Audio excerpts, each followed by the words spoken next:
Hi! In front of me is ALCATEL One 2022, and today I would like to show you how you can change and customize theme of your keyboard on this device. Firstly, open Settings and scroll down. Now select System, Languages and Input, Virtual Keyboard and Gboard. Over here you need to tap on Theme section, scroll down, and click on Show More. This way you can see all available ones. When you're ready, tap on the best one for you. I will go with that one. Manage key borders by tapping on this switcher and select Apply. When I go back, as you can see, theme of my keyboard was successfully changed. But you can always go into exactly the same settings, but this time select this plus icon under my themes.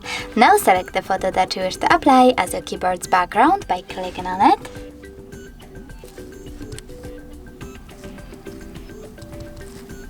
Okay, it doesn't seem to work, so I will click on gallery icon and pick my photo from here.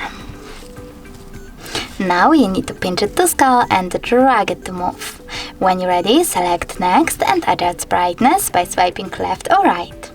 Finally, click on Done and manage key borders by tapping on this switcher. Then select Apply, and as you can see, when I go back this time, theme of my keyboard was successfully customized with an image. Thanks so much for watching. If you enjoyed this video, leave a like, comment and definitely subscribe. Bye!